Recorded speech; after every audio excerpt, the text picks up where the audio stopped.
Once upon a time, there was a man who had 2 wives. One day, his first wife became ill. She called her 2 children and said to them, "My dear children, soon I will die. Now kiss me and say goodbye." Her children were very sad. "Mother," they said, "our father's second wife hates us. If she doesn't give us food, what shall we do?" "Don't worry," their mother said. "When you're hungry, go into the forest. You'll find someone to feed you there." The mother died, and the 2 boys cried for many days. Then they went to their father's second wife. "Please," they said, "we're hungry.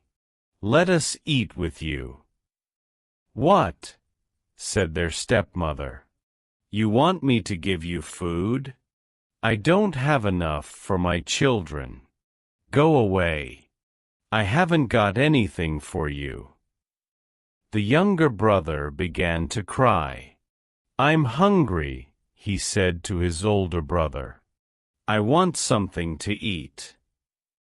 His older brother took his hand. "Don't worry," he said. "Remember what our mother said. We'll go into the forest and find someone to feed us there." So the 2 children went into the forest, and there they found a cow. The cow was very kind to them. Every day, she gave them food to eat. The children were happy. They were never hungry. The children of the second wife could not understand it. "Who feeds you?" they asked their brothers. "Why are you never hungry? And why do you go to the forest every day?" One morning, the oldest girl said, "I'm coming with you to the forest today. I want to know where you find your food." Her 2 stepbrothers tried to stop her. "No, don't come," they said. "You'll be tired and hungry. We don't do anything in the forest. We have no mother to give us food, so we just walk all day until we are tired." But their sister asked them again and again. So, at last, they agreed to take her. They walked about in the forest all day until they came to the home of the cow. The older boy didn't want to tell his stepsister about the cow. He wanted to keep the secret. But his little brother was very hungry, and he said, "Please, I'll call the cow," and she came and gave food to the brothers, and they ate it. When they got home, the children's stepsister said to her mother, "I know my brother's secret. There's a cow in the forest who gives them food every day." The next day, the woman went to her husband. "Husband," she said, "you know that I'm pregnant, and our new baby will soon be born. I need to eat very good food. If I don't eat well, the baby won't be strong. Bring me the cow from the forest." "What cow?" her husband said. "I don't have a cow." His wife became angry. "I know your secret," she said. "I want the cow that feeds your children." So her husband brought the cow from the forest and gave it to his wife. "Kill it," she said. "I must eat its meat to make my baby strong." Her husband tried to argue with her, but she didn't listen to him. At last, he agreed to kill the cow. He picked up his knife and cut the cow's throat. But the cow refused to die. Then his wife said, "If the cow doesn't die, I will kill your 2 children." When the children heard this, they said, "Let the cow die." And she died. The woman tried to skin the cow, but the skin refused to come off the meat. "If this skin doesn't come off the dead cow," the woman said, I will kill the children." When the children heard this, they said, "Let the skin come off." And the skin came off the dead cow. The woman put the meat into the pot and tried to cook it, but the meat refused to cook.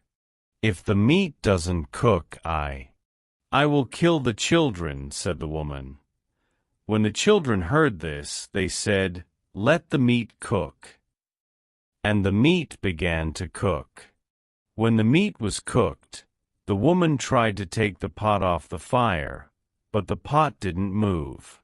"If the pot doesn't come off the fire, I will kill the children," said the woman. When the children heard this, they said, "Let the pot come off the fire." And it came off the fire. Then the woman took the meat out of the pot and ate it. The two brothers were worried. "Now our stepmother has killed our cow, and now she wants to kill us," they said. "We must run away." They ran away into the forest. There, they lost each other. One brother went one way, the other went another way. Years passed, and the brothers grew up. The younger brother went away, but the older brother stayed near the forest. One day, as the older brother was walking near a village, he saw a girl, and he fell in love with her. She was the daughter of the chief. The chief had many daughters, but this one was the most beautiful of them all. The young man began to meet the girl secretly, and she fell in love with him too. Now, there was a war between the villages at that time. Every night, when it was dark, enemies came to fight against the village where the chief and his daughter lived. So every night, the young man came to fight for the chief. One day, the chief said to his men, "Who is the stranger who comes every night and fights beside me? I want to meet him." "Ask your daughters," his men said. "They will know." So the chief told everyone to come to a meeting. When they were all together, he called his daughters and said to them, "Bring your husbands and your lovers here so that I can see them all." So all the chief's daughters came with their husbands and their lovers. But the young man from the forest, who loved the chief's most beautiful daughter, had smallpox, and he was very ill. He sat far away from the others and did not look up at the chief. The chief's beautiful daughter ran up to him and took his hand. "What are you doing?" said the chief. "Come away from that man. He has smallpox." "But father," said the girl, "this is the man who fights beside you every night. He is brave and strong. I love him, and I want to marry him." The chief was angry when he heard this. He didn't want his daughter to marry a man with smallpox. He began to shout at her. Then he stopped. Everyone was looking at him. "What's the matter?" asked the chief. "Why are you all looking at me?" Your head, sir," the people said. "Look. It's growing. It's getting bigger and bigger." The chief put his hands up to his head. It was true. His head was growing bigger and bigger. "Please, father," his daughter said. "Please let me marry this man. If you don't let me marry him, your head will grow and grow. If you do, it will become